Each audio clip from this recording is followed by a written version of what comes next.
Les titres, le numéro 3 bosniaque assassiné hier soir par un milicien serbe alors qu'il circulait à Sarajevo dans un véhicule de l'ONU sous protection des casques bleus français.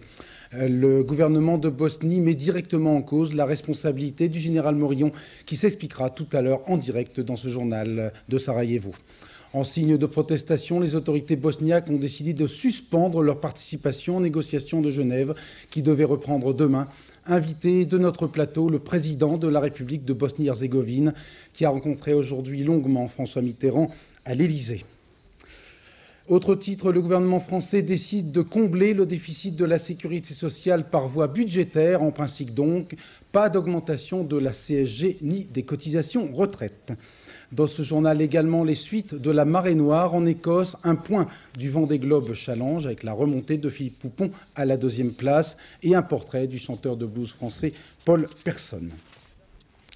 Madame, Monsieur, bonsoir. La timide éclaircie dans le ciel de l'ex-Yougoslavie aura été décidément de courte durée. Les nuages noirs s'amoncellent au contraire au-dessus de ce pays après l'assassinat hier soir par un milicien serbe du numéro 3 bosniaque qui circulait dans un véhicule blindé sous protection des casques bleus français.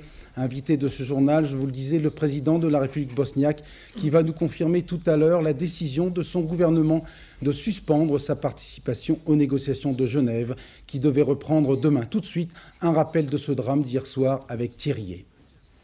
Sous le ciel gris de Sarajevo, le cercueil du vice-président bosniaque, M. Turadjlik, le premier politique de haut rang tué depuis le début de la guerre en avril 92.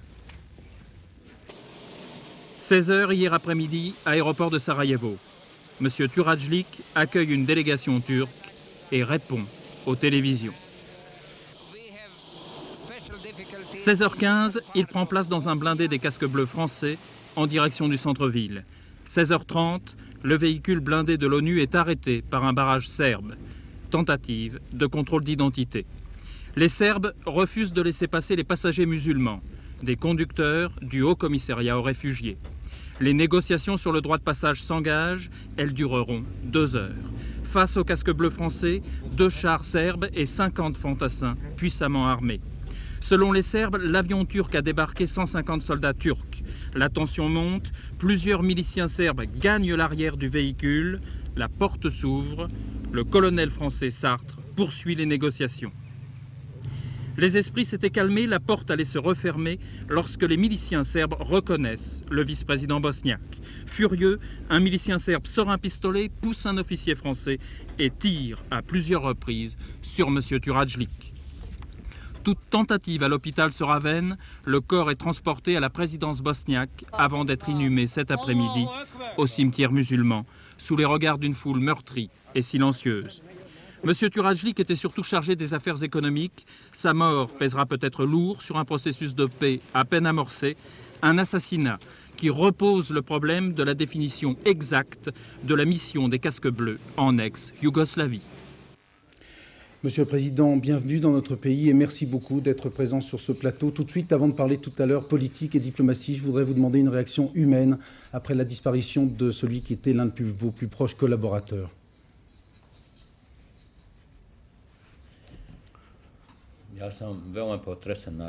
Je suis terriblement bouleversé, bien entendu. Je connaissais très bien M. Turajlić, qui était un homme magnifique, il n'était pas un homme politique. Il était l'un de nos représentants du monde économique les plus connus. Je exprime toutes mes condoléances pour sa famille, au nom de l'État bosniaque, pour une personnalité qui a joué un rôle de premier plan dans l'économie de notre pays. Nous allons revenir dans un instant sur les suites de la conférence de Genève. Je voudrais tout de suite vous poser une autre question. Le général Morillon est actuellement à Sarajevo, il vous entend. Je voudrais vous poser la question très précisément. Quel est le degré de responsabilité, selon vous, des troupes de l'ONU sur place dans ce drame? Je pense que, bien entendu, la responsabilité Je pense qu'il y a effectivement une responsabilité qui existe, s'ils n'ont pas défendu la vie de M. Turalic. Mais ici, il faut poser le problème de la nature du mandat des casques bleus en Bosnie. Il faut qu'on utilise ce cas pour qu'on puisse préciser de manière tout à fait précise le mandat de la présence des Nations Unies en Bosnie. Il faut qu'ils puissent utiliser leurs armes s'ils sont attaqués au cours de missions ou de convois. Merci, Monsieur le Président. Nous allons revenir dans un instant avec Philippe Arouard sur le fond du dossier, sur les problèmes diplomatiques que pose ce nouveau drame. Tout de suite, en direct avec nous, je vous le disais, de Sarajevo, le général Morillon, le commandant en chef de la force de protection des Nations Unies en Bosnie, que le gouvernement bosniaque ce matin désigné officiellement comme responsable de la mort du vice-premier ministre bosniaque. Général, merci d'être avec nous. Première question très directe, quel est votre état d'esprit ce soir? Est-ce que vous avez un sentiment personnel d'échec? Oui, bien sûr. Le simple fait que M. Turalic ait été assassiné en dépit de la protection que nous lui avions offerte ne peut être perçu que comme un échec. Cela dit, je m'en suis expliqué longuement. Les circonstances qui ont amené à cette tragédie étaient totalement imprévisibles et je couvre entièrement l'action de mes subordonnés dans cette affaire. Nous avons à appliquer ici les règles qui sont définies par le Conseil de sécurité et par les Nations Unies. Ces règles sont sages. Notre rôle est de médiateur. Et pour assumer ce rôle, nous devons être perçus comme impartiaux. Précisément, le journal Le Monde titre ce soir « L'ONU discréditée ». Alors sur un plan purement politique, est-ce que vous pensez, vous qui êtes sur place depuis de longs mois, que la présence des casques bleus est encore crédible? Oui, bien sûr, pour deux raisons. La première, c'est que nous sommes d'abord ici pour acheminer l'aide humanitaire nécessaire à la survie des populations à risque. Et quand nous avons pris cette mission, José María Mandalucci, l'envoyé spécial de l'UNHCR, et moi-même qui suis chargé de l'assister, nous vous avons dit que ne serait-ce que dans le centre de la Bosnie, il y avait 800 000 personnes déplacées dont les vies étaient en danger. Actuellement, non seulement dans cette région, mais à Sarajevo même, l'aide humanitaire continue d'arriver et par tonnes. Deuxièmement, dans ce rôle de médiateur, qui est complémentaire de notre action, eh bien, nous avons respecté des règles qui sont très précises et qui sont sages. Je le répète, parce que tout affrontement mettrait en cause notre rôle même de médiateur. Général, on a tous... Ces règles sont... Oui, pardon. Oui. Je voulais vous dire, on a tous en mémoire, bien sûr, un autre assassinat à Sarajevo en 2014. Vous y avez fait allusion vous-même. Est-ce que vous ne craignez pas un encouragement aux extrémistes de tous bords et l'éternel cycle répression-provocation? Bien sûr, si le choc a été aussi dur pour tout le monde ici, et pas seulement pour moi, pour l'ensemble de la population, c'est parce que cet espoir fragile que nous avions tous placé dans l'aboutissement des négociations, du processus de négociation de Genève, pouvait risquer, et en fait a été remis en cause par cette tragédie. Merci Général, nous comprenons votre émotion. Nous allons parler justement précisément des développements diplomatiques de cette affaire avec le président de Bosnie qui est toujours avec nous. Auparavant, voyons ce qui s'est passé aujourd'hui à Paris, avant Genève. Demain donc, c'est Paris qui était aujourd'hui en quelque sorte la capitale diplomatique avec la présence simultanée dans notre capitale du président de la République bosniaque donc et du secrétaire général des Nations Unies, tous deux reçus séparément bien sûr par François Mitterrand. Reportage Nicolas Vinclair, Olivier Lerner. Tout faire pour que subsiste en Yougoslavie des chances de paix, un objectif commun pour François Mitterrand et le secrétaire général de l'ONU. La situation en Bosnie était ce matin au centre de leur discussion, un entretien qui a duré 3 quarts d'heure et que Boutros Ghali qualifiait de très constructif.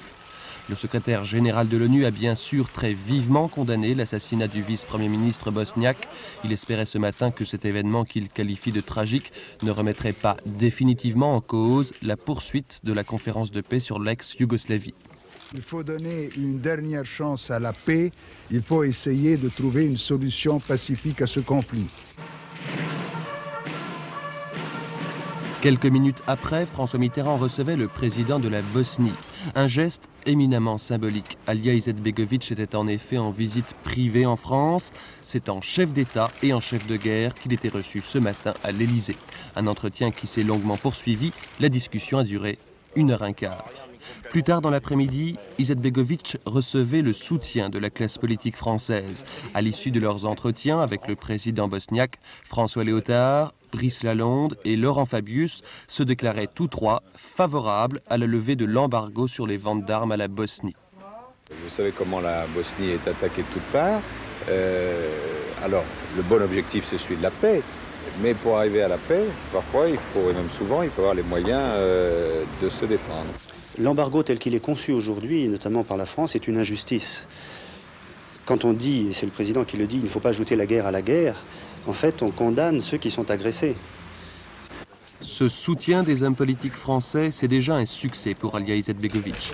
Mais le président bosniaque entend bien persuader la communauté internationale dans son ensemble que le salut de la Bosnie passe par la possibilité de s'armer pour faire face à la Serbie.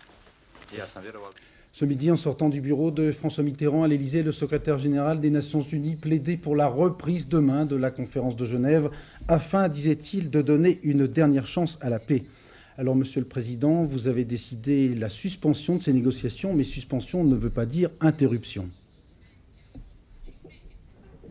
Bien entendu, ceci ne signifie pas une interruption des négociations. Mais j'estime que le gouvernement bosniaque a établi une condition pour la poursuite de ces négociations. C'est que l'on puisse assurer de manière efficace les convois qui sont sous la protection des Nations Unies. Il ne s'agit pas ici d'un hasard, ce drame qui s'est passé hier. Elle illustre simplement une situation donc de l'ensemble des difficultés de mener à bien la tâche de ces convois humanitaires. Ainsi, par exemple, le convoi humanitaire en Bosnie orientale très rarement arrive à leur destination.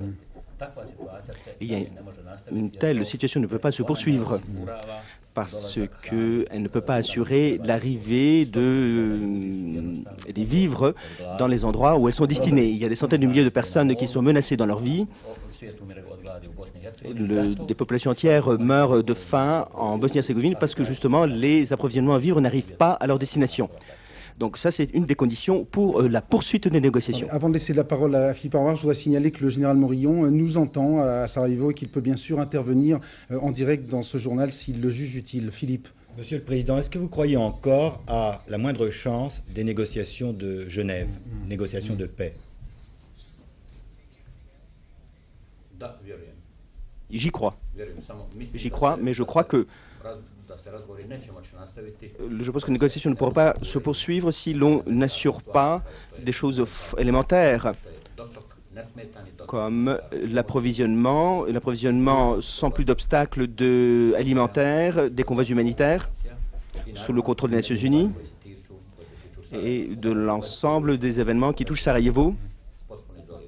Sarajevo est tout à fait isolé. Je pense que ces conditions devront être remplies avant qu'on ne puisse poursuivre la négociation. Il y a une initiative française qui voudrait que Sarajevo devienne ville ouverte. Est-ce qu'elle a votre accord? Oui, je suis d'accord, mais personne ne peut nous expliquer ce que signifie cette expression de ville ouverte. Ça a une belle formulation, mais personne ne m'en a livré les significations. Sans armes, sans combattants. Oui, ce serait acceptable dans la mesure où que l'on puisse assurer le retrait des forces d'artillerie de l'ensemble des positions Ce serait une véritable trahison si nous nous contentions uniquement de résoudre le problème de Sarajevo en laissant de côté les autres régions. Nous avons cette exigence que l'on rassemble les forces d'artillerie et que l'ensemble de ces armements soient livrés aux Nations Unies. Ceci est une condition fondamentale pour la résolution de la crise. Précisément, je crois que le général Morillon, qui est donc toujours en direct avec nous de Sarajevo, souhaite intervenir, général, sur ces points précis. Non, simplement pour dire que, effectivement, alors là, nous sommes en plein dans le mandat qui m'a été confié au sein d'un groupe militaire tripartite. Nous avons discuté longuement et établi un projet d'accord pour la levée du siège de Sarajevo, c'est-à-dire l'ouverture sous contrôle des Nations Unies des routes principales, direction de Zenica, de Mostar et de Zvornik. Nous avons également avancé, très largement avancé, un projet de démilitarisation de la zone de l'aéroport où la tragédie a eu lieu hier. Nous avons enfin établi un projet de démilitarisation de l'ensemble de Sarajevo. Un accord a été trouvé, mais au niveau des chefs militaires. Et bien sûr, son application est soumise à la décision des autorités gouvernementales. Monsieur le Président, est-ce que vous souhaitez intervenir et engager le dialogue, ou est-ce que vous avez un message à transmettre au général Morillon qui est chez vous actuellement, à Sarajevo? Je ne doute pas de la bonne volonté de M. Morillon,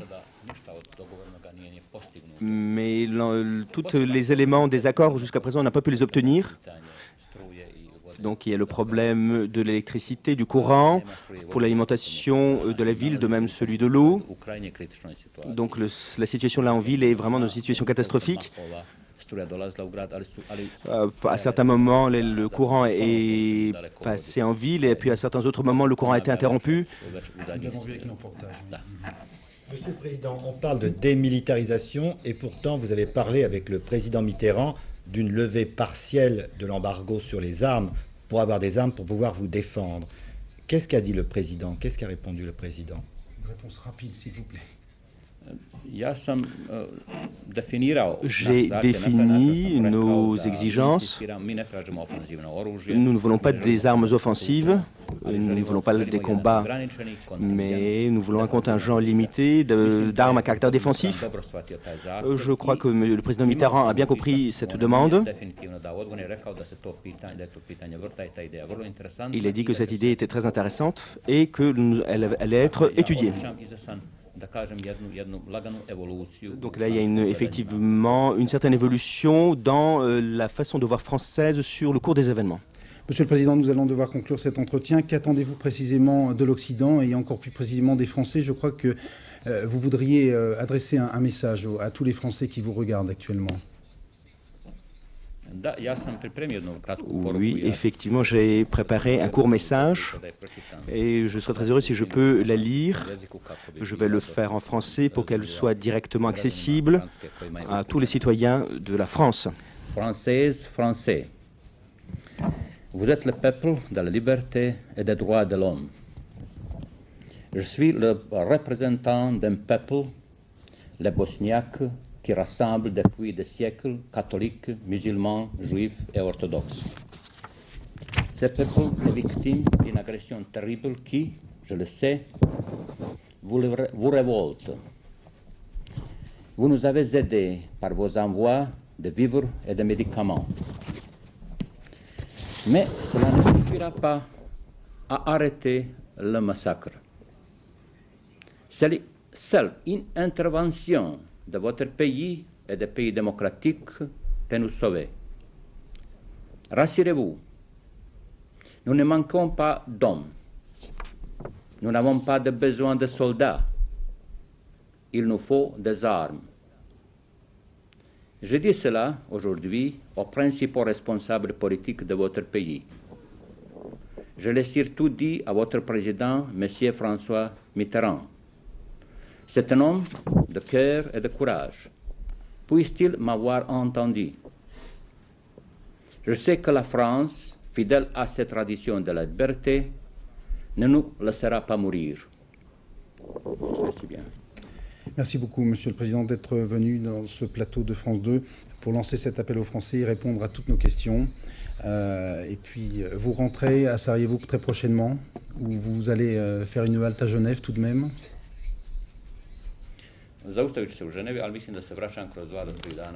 Je vais m'arrêter effectivement à Genève, mais je pense que je vais rentrer d'ici 2 autres jours à Sarajevo. Merci beaucoup, Monsieur le Président. À sa sortie de l'Élysée, le secrétaire général de l'ONU, donc tout à l'heure à midi, a affirmé son espoir de voir cette fameuse conférence de Genève reprendre très prochainement. Il l'a confirmé tout à l'heure à François Cornet. Est-ce que vous considérez, Monsieur le secrétaire général, que l'ONU, avec cet attentat, est discréditée aujourd'hui? Non, c'est un accident de parcours. Nous devons continuer nos efforts diplomatiques pour trouver une solution pacifique au conflit. Mais est-ce que vous trouvez normal que des casques bleus ne s'interposent pas lorsqu'il y a la vie d'un passager d'un engin blindé et un passager important? Est-ce que vous trouvez normal qu'ils ne s'interposent pas en cas de légitime défense, par exemple? Vous avez très souvent des bavures et des accidents. Et il ne faut pas que ces accidents de parcours, aussi graves soient-ils, empêchent ou diminuent les efforts des Nations Unies en faveur d'une négociation et du dialogue. Vous avez toujours été contre une intervention militaire. Si un accord n'intervient pas à Genève, est-ce que vous réviserez votre position? Je ne suis pas contre l'intervention militaire. Je voudrais donner à la paix un maximum de chance et à la négociation. Le jour où la négociation n'aura pas donné de résultat, à ce moment, je soumettrai au Conseil de sécurité un rapport pour qu'il assume ses responsabilités. Mais je pense qu'il faut continuer à négocier pour le moment. Combien de temps attendrez-vous? Il est difficile de répondre. Le seul élément qui est important, c'est qu'il faut avoir de la patience, de la persévérance, de l'imagination politique et continuer la négociation. Malgré les difficultés, malgré l'émotion collective et qui est extrêmement justifiée des horreurs qui se passent en Bosnie, il faut continuer à négocier. Les deux coprésidents de cette conférence de Genève, l'Américain Cyrus Vance et le Britannique David Owen, ont publié aujourd'hui un communiqué commun. Selon eux, le meurtre brutal du dirigeant bosniaque illustre, s'il en était besoin, la nécessité de poursuivre la négociation et de mettre un terme à la tuerie. Sur place pour France 2, Jacques Merlino, Jean-Marie Lemaire. Tout était pourtant prêt à Genève pour la reprise des négociations et le président de la conférence, M. Cyrus Vance, était plutôt optimiste. Nous sommes bouleversés par ce qui s'est passé à Sarajevo, mais la conférence se déroulera normalement. Et les représentants serbes, de leur côté, préparaient leurs arguments. C'est un acte isolé. Le général Mladic, le général de l'armée de la République Srpska, a pris toutes les mesures de voir exactement les circonstances de cet assassinat. Nous regrettons, mais vous savez, c'est le monde de passion. N'oubliez pas que la guerre civile en Bosnie a commencé par l'assassinat d'un prêtre orthodoxe au plein milieu de Sarajevo. Le refus de M. Izetbegovic de reprendre les négociations ne signifie pas que toute chance de dialogue est écartée, car ici, à Genève, certains contacts en coulisses sont maintenus. Et il n'est pas impossible que la conférence ait lieu, mais avec quelques jours de retard. Le reste de l'actualité avec bien sûr la marée noire en mer du Nord. De nouvelles coulées de pétrole brut s'échappent des soutes du Baer, dont certaines trappes se sont ouvertes cette nuit sous l'impact des vagues. Les opérations de secours sont toujours très ralenties, bien sûr par le mauvais temps, alors qu'une partie de la population s'oppose à l'emploi de produits dissolvants, estimant que le remède serait pire que le mal. Reportage de notre envoyé spécial Christian Marimono, auprès des premiers intéressés, les pêcheurs de saumon. Le brailleur se disloque et les fuites de pétrole plus nombreuses ce soir. De plus, l'utilisation massive de détergents pour laver la mer est très critiquée. Ici, sur la côte ouest, que ce soit le pétrole ou les détergents, le mal est fait. La pêche est déjà interdite près de nos côtes. Cela veut dire que tous les petits bateaux qui pêchent les crustacés ne peuvent plus rien attraper. Nous ne savons plus où aller. Des zones de pêche étant fermées, les marins-pêcheurs tuent le temps comme ils peuvent. Ils sont partagés entre la colère et la résignation. Comment voulez-vous que les gens achètent notre poisson quand ils savent qu'il vient des Shetland? Cette mère de famille s'inquiète pour la santé de ses enfants. On a senti l'huile dans l'air hier et ils ont toussé. J'ai peur pour ça. Mais qu'est-ce qu'on peut faire ici? Ce petit port de pêche illustre parfaitement la situation de la profession dans les îles Shetland. Ils ont vendu leur pêche et leur saumon, certes, mais que leur réserve l'avenir. En raison du mauvais temps, aucune opération n'est possible d'ici la semaine prochaine. Et dans le même temps, la marée noire continue de progresser. Retour en France avec une décision tout à fait importante du gouvernement. Le trou de la sécurité sociale, environ 20 milliards de francs, devrait être renfloué par voie budgétaire. Autrement dit, le gouvernement semble avoir renoncé à une revalorisation de la CSG, la contribution sociale généralisée, ou encore à une hausse des cotisations de retraite. Reste à définir les modalités pratiques de ce transfert budgétaire. Le Parlement a en effet son mot à dire. Précision tout de suite avec Jean-Claude Renaud. En 1990, les partenaires sociaux se creusaient déjà la tête pour financer les retraites. 3 ans plus tard, toujours pas de solution, mais le déficit de la Sécu, tout compris, a grimpé à 30 milliards de francs et on en redoute autant cette année. Pour la renflouer, le gouvernement avait le choix entre 3 options. La première, une hausse des cotisations, CSG ou bien vieillesse, ou bien les deux à la fois. La deuxième, des économies sur les dépenses sociales. 2 solutions très impopulaires à quelques semaines des élections. Troisième solution, quasiment indolore, financer la Sécu par le budget de l'État. Michel Sapin, ministre de l'économie, a confirmé cet après-midi que l'État va transférer 20 milliards de francs et faire autant d'économies pour ne pas aggraver encore le déficit budgétaire. Il a précisé aussi que le gouvernement procédera au moyen d'un décret, c'est-à-dire qu'il ne soumettra pas cette décision aux députés. Il est vrai qu'une session extraordinaire du Parlement présente le risque d'une motion de censure, un risque que le Premier ministre n'a pas envie de courir. Et maintenant, quelques petites devinettes politiques. Comment l'opposition va-t-elle faire campagne pour les législatives de mars et sur quel programme? Y aura-t-il ou non cohabitation avec François Mitterrand alors que l'on a noté ces derniers temps des sons de cloche différents entre le RPR et l'UDF? Que va faire l'opposition de la victoire annoncée en mars prochain? Réponse demain à 12h sur France 2 avec l'heure de vérité d'Édouard Balladur, le premier ministrable le plus souvent cité. L'ancien ministre de l'économie et des finances du gouvernement Chirac évoquera également bien sûr les remous autour du franc et la crise du système monétaire européen. Je vous propose maintenant de faire un point rapide de la course en solitaire autour du monde, le Vendée Globe Challenge. Un peu moins de 2 mois après le départ, les concurrents de tête ont maintenant passé les redoutables 40e rugissants. Alain Gauthier est toujours en tête, mais Philippe Poupon revient très fort à la 2e place. Commentaire Laurent-Frédéric Bollet. L'homme de ce début d'année, Philippe Poupon.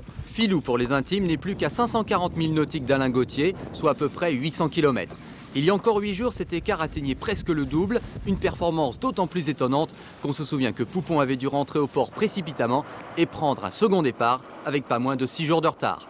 Depuis, la moue du vieux loup de mer a fait place à un large sourire, son expérience de la mer et de la météo a encore frappé. Poupon, 2e donc, qui a en fait dépassé Bertrand de Broc. Ce dernier s'est blessé aujourd'hui au visage et a dû ralentir. L'option nord que Poupon a choisie s'est en fin de compte avérée payante. Chacun tire les bords qu'il veut, hein. C'est ce qui fait le charme de la course et de la course au large nous donne encore plus de possibilités. Écoute, chacun fait sa petite cuisine. Chacun fait sa petite cuisine. Jean-Luc Vandenel, lui, a opté pour une route apparemment plus directe, la route sud. Il est cependant handicapé par sa barre de flèche qu'il doit réparer. En tête, et toujours souverain, Alain Gauthier. Il vient certes de passer 5 jours dans les calmes où son avance a fondu, mais la journée d'hier lui a permis de reprendre un peu le large. Gauthier, qui garde ses distances malgré des problèmes, son informatique météo est tombée en panne, il doit uniquement se fier à son instinct. Ça n'a pas l'air de trop le perturber, ces marins, décidément, n'ont peur de rien. Et en championnat de France de basketball, Pau a fait chuter le leader Limoges après prolongation. L'élan béarnais Pau-Orthez a en effet maté le CSP Limoges, leader invaincu du championnat, par 61 points à 55. C'est bien connu, Pascal Deschamps aime personne. Je veux parler de Paul, bien sûr, l'un des plus grands musiciens de blues français. Il est beau, il chante bien, il est très gentil. Je cite bien sûr Pascal Deschamps. Son nom est personne, mais ses fans sont très connus. Johnny, Jacques Higelin, Stéphane Echer ou encore Gérard Lanvin, qui lui a même écrit quelques chansons. Pépé était hier à l'Olympia, ce soir également, avant une grande tournée en France. Image signée Bernard Connor. On est tous dans un monument historique là depuis hier quand même. On est là pour une première. Premier artiste à l'affiche d'un Olympia désormais hors de danger, Paul Persson avait donné hier à sa salle fétiche des allures de Tipitinaz, la boîte de blues la plus célèbre de la Nouvelle-Orléans.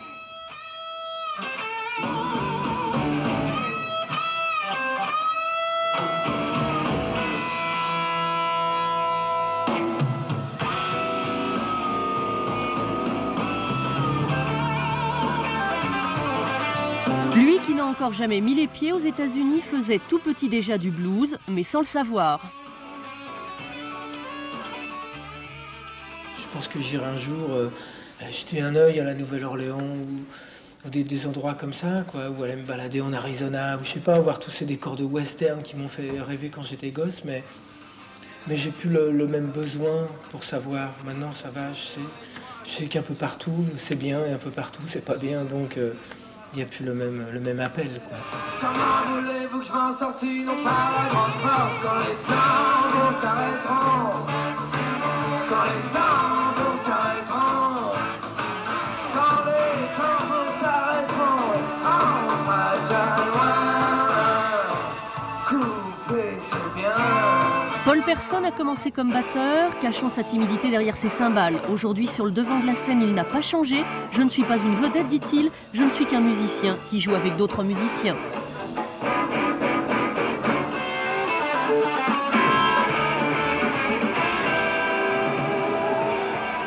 Voilà cette toute dernière information pour clore un journal à nouveau bien sombre. Ce sondage Ipsos publié par l'hebdomadaire Voici le portrait de l'homme idéal vu par les Françaises.